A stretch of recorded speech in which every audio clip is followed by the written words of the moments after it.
जय हिंद स्टूडेंट्स। कल हमने पॉलिटिकल साइंस के पहले चैप्टर पावर शेयरिंग में डिस्कस किया था कि किस तरह से पावर शेयरिंग एसेंशियल हो जाता है किसी भी डेमोक्रेटिक सिस्टम को रन करने के लिए। कल हमने डिस्कस किया था, जिसमें हमने डिक्टेटरशिप सिस्टम को देखा, पावर कहाँ रहती है। इसके अलावा हमने मोनार्की सिस्टम को डिस्कस किया था और डेमोक्रेसी को किया था, और लास्ट में ये पाया था कि डेमोक्रेसी में पावर शेयर किया जाता है, ठीक ना। और इसलिए शायद इसलिए सबसे अच्छा सिस्टम भी है, और जिसकी वजह से आज दुनिया के लगभग सारे देश इसको फॉलो कर रहे हैं, ठीक है।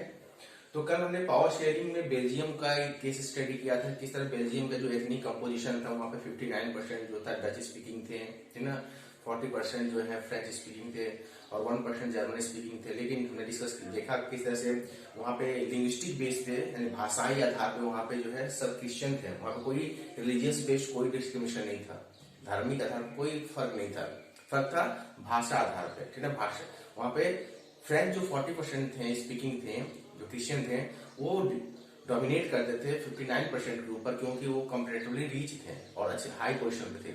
और हमने डिस्कस किया कि देखा कि किस तरह से जैसे जैसे वो आपका मिडिल क्लास जो है डच स्पीकिंग जो 59% ऊपर की तरफ बढ़ने लगा, क्लैश होने शुरू हो गए, और लास्ट में कंडीशन ये आई कि वहां पे सिविल वॉर आने की कंडीशन आ गई। हमने यही डिस्कस किया था, और फिर हमने कहा था कि हम डिस्कस करेंगे आगे कि किस तरह से बेल्जियम ने कि गवर्नमेंट ने वहां पे इसको सेटल किया ताकि वहां पे सिविल वॉर नहीं हो पाए। अब हम दूसरा केस स्टडी देखेंगे श्रीलंका का। श्रीलंका जो है एक आइलैंड है, आइलैंड आपको पता ही होगा, श्रीलंका एक आइलैंड है जो कि साउथ एशिया में लोकेटेड, एशिया के साउथ में, आप जानते ही हो इंडिया के साउथर्न मोस्ट पार्ट में है लोकेटेड है। तो अगर ओवरऑल एशिया के प्रोस्पेक्टिव से इसको हम देखें, इसका लोकेशन कहाँ है, तो Sri Lanka is located in the south Asia, ठीक ना। इंडिया से लगभग 31 किलोमीटर की दूरी पे है, ठीक ना, साउथर्न मोस्ट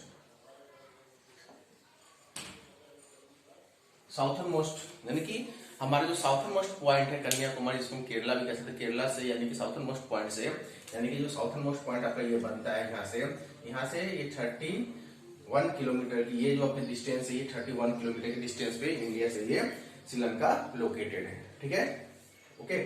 अब हम बात करेंगे कि अब जैसे जानते हैं कि what is the capital of the Sri Lanka, Colombo वहां की राजधानी है। पॉपुलेशन की बात करें तो वहां की पॉपुलेशन 20 मिलियन है। हमें बेल्जियम की डिस्कस करें, बेल्जियम का कितना था, लगभग 10 मिलियन, यानी कि लगभग उससे 2 गुना, 20 मिलियन मतलब लगभग 2 करोड़ से ज्यादा,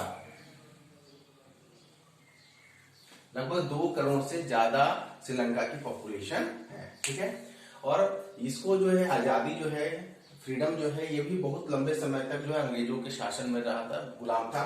1948 में ये ब्रिटिशर से आजाद हुआ, हमें स्वतंत्रता मिली, हमें फ्रीडम मिला 1947 में, और श्रीलंका को आजादी मिली 1948 में।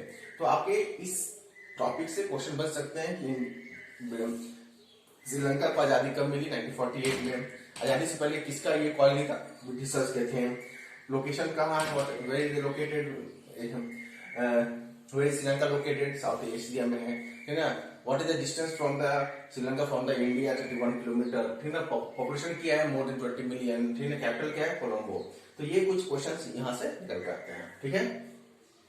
अब जिस तरह से बेल्जियम की एथनिक कंपोजिशन मैंने कहा था आपको कि एथनिक का मतलब होता है कल्चरल बेस पे, हर किसी की कल्चर अलग अलग होती है इस देश में। हम तो कहीं भी दुनिया में चले जाएंगे, जो समाज होता है, सोसाइटी होती है, उस सोसाइटी का अपना एक कल्चर होता है, चाहे वो किसी भी एक ही धर्म का क्यों ना हो, ठीक है। तो उस वजह से वहां पे डिवीजन, एथनिक कंपोजिशन क्या था श्रीलंका का। श्रीलंका में सिंहाला एक लैंग्वेज है, ठीक है। सिंहाला लैंग्वेज क्या देखिए, सिंहाला वहां पे 2 तरह के लैंग्वेज बोलने वाले लोग हैं, ठीक है। बेल्जियम में क्या था, 3 तरह के लैंग्वेज बोलने वाले थे, जर्मन स्पीकिंग थे, डच स्पीकिंग थे और फ्रेंच स्पीकिंग थे। डच स्पीकिंग 59%, फ्रेंच स्पीकिंग 40% और जर्मन स्पीकिंग 1% थे। यहाँ पे 2 तरह के लैंग्वेज बोलने वाले लोग हैं, एक तो सिंहाला लैंग्वेज बोलते हैं और दूसरा जो है तमिल्स बोलते हैं, तमिल लैंग्वेज, ठीक है। जो सिंहाला बोलते हैं वो 74% है, उनकी पॉपुलेशन पूरे श्रीलंका में क्या है, 74%। उनकी जो पॉपुलेशन आप देखोगे, उनकी पॉपुलेशन 74%, यानी कि आप देखो ये यहाँ पे दिखाया गया है चार्ट के थ्रू या इंडेक्स के थ्रू कि सिंहालाज हैं लो कंट्री, यानी कि कंट्री के निचले पार्ट में रहते हैं, ठीक है। और कांडियान ये पार्ट है जो बीच में रहते हैं, यानी कि अगर देखा जाए तो ये पूरा का पूरा एरिया जो है, यानी कि 74% कौन है? सिंहालाज है, ठीक ना। तमिल लैंग्वेज बोलने वाले वहां पे दो कैटेगराइज में है। एक तो है नेटिव तमिल्स जो वहां के खुद के बासिंदे हैं, ठीक ना, और उनका लैंग्वेज जो है वो तमिल है, जिनकी पॉपुलेशन जो है टोटल तमिल जो है तमिल बोलने वालों की संख्या 18% है। 18% जो है तमिल्स बोलने वाले लोग वहां पे हैं, ठीक ना। अब इस तमिल्स में से जो 13% है वो नेटिव यानी वहीं के वो तमिल्स हैं, वहीं के बॉर्न तमिल्स हैं, और जबकि 5% जो तमिल्स बोलने वाले लोग हैं वो इंडियन है। इंडियन कैसे वहां पहुंच गए? तो जब ये कॉलोनी हुआ करता था ब्रिटिशर्स का, इंडिया भी ब्रिटिशर्स का कॉलोनी हुआ करता था, तो प्लांटेशन वर्कर्स के लिए यहाँ से हमारे देश से बहुत सारे वर्कर्स को तमिल वहां पे श्रीलंका ले जाया गया था, और बाद में वहीं पर उनको छोड़ दिया गया, जिससे उनकी पॉपुलेशन वहीं पर उन्होंने ग्रोथ किया। तो 18% टोटल तमिल स्पीकिंग में से 5% तमिल स्पीकिंग जो थे वो इंडियंस है, ठीक है, और 13% जो वो वहीं के हैं, ठीक है, क्लियर। यानी कि टोटल 74% और 18% 92% पॉपुलेशन हो गई। अब रिलीजन वहां का क्या है? रिलीजन की बात करें, ये तो हमने बात की स्पीकिंग की, लैंग्वेज, ये लैंग्वेज है, ये क्या है दोनों? ये लैंग्वेज है, लैंग्वेज, ठीक है। Just minute, okay. सो ये जो है लैंग्वेज सिंहाला स्पीकिंग यानी सिंहाला लैंग्वेज और तमिल लैंग्वेज बोलने वाले। अब वहां के रिलीजन की बात करें तो जो सिंहाला बोलने वाले लोग हैं वो मैक्सिमम जो है लगभग सभी लोग बुद्धिस्ट हैं, बुद्धिस्ट जो रिलीजन को फॉलो करते हैं। लेकिन जो तमिल बोलने वाले हैं, जो तमिल स्पीकिंग है, जो इंडियन और नेटिव वहां खुद के हैं, अलग अलग बोलते हैं, उसमें से कुछ हिंदूज हैं और कुछ मुस्लिम्स हैं। हिंदूज हैं, मुस्लिम्स, यानी कि श्रीलंका में तमिल बोलने वाले लोगों में से दोनों रिलीजन को फॉलो करने वाले लोग हैं, हिंदू को भी फॉलो करने वाले हैं और मुस्लिम्स को भी फॉलो करने वाले हैं। वहां पे क्रिश्चियन को फॉलो करने वाले 7% है, याद रखिएगा 7% ऐसे लोग हैं जो क्रिश्चियनिटी को फॉलो करते हैं, ठीक है। अब ये जो 7% क्रिश्चियनिटी को फॉलो करते हैं, ये सिंहालाज भी है या तमिल भी है, यानी कि वो देखिए यहाँ पे कंफ्यूज नहीं होना है। ये जो सिंहाला बोलने वाले लोग कितने हैं? 74%। तमिल कितने बोलने वाले? 18%, जिसमें से 13% वहीं के लोग हैं और 5% यहाँ से इंडेंचर्ड लेबर के फॉर्म में जो गए थे, ठीक ना। रिलीजन की बात करें तो सिंहाला जो है, जो सिंहाला लैंग्वेज बोलते हैं वो बुद्धिस्ट लैंग्वेज रिलीजन को फॉलो करते हैं, ठीक ना। और जो तमिल्स हैं, जो तमिल लैंग्वेज बोलते हैं वो हिंदू भी हैं और मुस्लिम रिलीजन को फॉलो करते हैं। वहां पे 7% ऐसे लोग हैं जो क्या फॉलो करते हैं? क्रिश्चियनिटी को, यानी क्रिश्चियनिटी, बुद्धिस्ट, तमिल्स, हिंदू, मुस्लिम और क्रिश्चियन, 4 धर्म में हो गई। बुद्धिस्ट, बौद्ध धर्म, हिंदू, मुस्लिम और क्रिश्चियन, 4 धर्म। इन 4 धर्मों में जो 7% क्रिश्चियंस हैं वो सिंहाला भी बोलते हैं और तमिल भी बोलते हैं।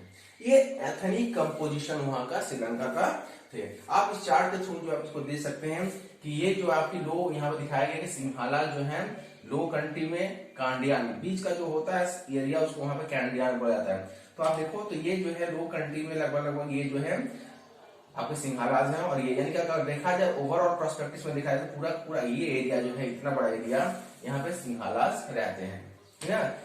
तमिल्स में साइलोन ये इलाका होता है, ये ऊपर का इलाका ये देख रहे हैं साइलोन है, ठीक ना। कहीं कहीं यहाँ पे किनारे पे भी है, थोड़ा सी जगह पे, ठीक ना। इसके अलावा इंडियंस, ठीक ना, ये नेटिव है, और जो इंडियंस है 5% वो कहीं कहीं आप देख रहे हो कि कहीं थोड़े बहुत संख्या में 5% पाए जाते हैं, ठीक ना। साइलोन मूर कई जगह पे जो है अलग कम्युनिटी है, जो 1% है वो कहीं कहीं पाई जाती है। तो ये जो है आपका एथनिक कंपोजिशन ऑफ, ये आपका पूरा हुआ एथनिक कंपोजिशन ऑफ, ठीक है, एथनिक कंपोजिशन ऑफ श्रीलंका। मुझे उम्मीद है कि आपको ये समझ में आएगी। अब दोनों जगहों पे आपने देखा तो वहां पे क्या हुआ कि जब यहाँ पे आजादी मिली, तो ना जब 1948 में आजाद हुआ तो इस देश ने कौन सा रास्ता अपनाया? और मैं बता दूं, इसमें बताता हूं कि बेल्जियम में जो एक कंडीशन क्रिएट हुई थी लिंग्विस्टिक बेस पे कि वहां पे सिविल वॉर होने की कंडीशन क्रिएट हो गई थी, लेकिन वहां पे सिविल वॉर नहीं हुआ, ठीक ना। वो कौन से गवर्नमेंट ने कौन से ऐसे मेजरमेंट, कौन से वो उन्होंने प्लान बनाया, कौन सा उन्होंने स्टेप उठाया जिसकी वजह से वहां पे सिविल वॉर नहीं हो पाया, ठीक ना। और देश आज भी जो है एक अखंड देश के रूप में है। जबकि श्रीलंका में हम बात करेंगे तो श्रीलंका में आजादी बाद वहां की सरकार ने कुछ ऐसे स्टेप्स उठाए जिससे ये पूरा आइलैंड जो है कई सालों, कई दशकों तक, सालों तक नहीं बल्कि कई दशकों तक, 20, 25, 30 सालों तक सिविल वॉर में जूझता रहा। यहाँ पे सिविल वॉर होते रहे। तो हम बात करेंगे कि कौन से ऐसे फॉल्ट थे श्रीलंका गवर्नमेंट की, है ना, जिसकी वजह से तो हम पाएंगे कि श्रीलंका ने पावर को शेयर नहीं किया, ठीक ना, और बेल्जियम में पावर को शेयर किया गया। तो कल के टॉपिक में आज हमने कल डिस्कस किया था बेल्जियम के एथनिक कंपोजिशन, आज हमने श्रीलंका के एथनिक कंपोजिशन में बात किया। कल हम डिस्कस करेंगे कि steps taken by the both countries, कौन से ऐसे मेजरमेंट, कौन से ऐसे उनको किया गया ताकि वहां की गवर्नमेंट ने एक जगह पे सिविल वॉर को रोका गया और दूसरी तरफ सिविल वॉर लंबे समय तक, उस देश में सिविल वॉर लंबे समय तक होता रहा। तो कल के वीडियो में लेके मंडे की वीडियो में हम इस बात को पूरी तरह से डिस्कस करेंगे, ठीक है। तो आज हम इतना ही रहने देंगे, ठीक है। और मैं उम्मीद करता हूं कि आप लोग अपने नोट्स कंप्लीट करेंगे, क्योंकि जैसे आप जानते हो कि आपके इंटरनल मार्क्स इसी पे दिए जाएंगे, ठीक है, कॉपी के ऊपर दिए जाएंगे। और साथ ही साथ जो है आपके जैसे कि स्कूल में से आया है कि आप लोगों को 20 मार्क्स के क्वेश्चन पेपर बनाना है, तो हो सकता है ऑनलाइन आपके क्वेश्चन पेपर आपके एग्जाम भी दिए जाए, है ना, चाहे वो वाइवा ही हो, डायरेक्ट आपके फेस टू फेस करा के क्वेश्चन पूछे जाएंगे, आपको आंसर देने होंगे। तो ये सारी चीजें हो सकती हैं, ठीक ना, तो इसलिए आप इसको तैयारी कीजिए। तो ये आपके दो जो मैंने बेल्जियम का जो मैप बनाया था, श्रीलंका का मैप, और ये जो चार्ट बनाया था, याद रखिएगा जब आप नोट्स बनाएंगे तो ये चीजें वहां पे होनी चाहिए कि श्रीलंका का मैप, बेल्जियम का मैप और जो पाई चार्ट बेल्जियम वाला हमने बनाया था, ये सारी चीजें आपके नोटबुक में होनी चाहिए। क्लियर? तो आज हम इतना ही रहते हैं, ओके। कल हम डिस्कस करेंगे, यानी मंडे को हम डिस्कस करेंगे कि कौन से मेजरमेंट जो है गवर्नमेंट ने उठाए जिसकी वजह से बेल्जियम को सिविल वॉर से रोका गया, वहां सिविल वॉर नहीं हुआ, और जबकि श्रीलंका में लंबे समय तक सिविल वॉर हुआ, ठीक है। तो नोट्स आप आज शाम को आप लोग सभी लोग सेंड करना शुरू करेंगे जो पहले चैप्टर का है। Till then thank you and जय हिंद।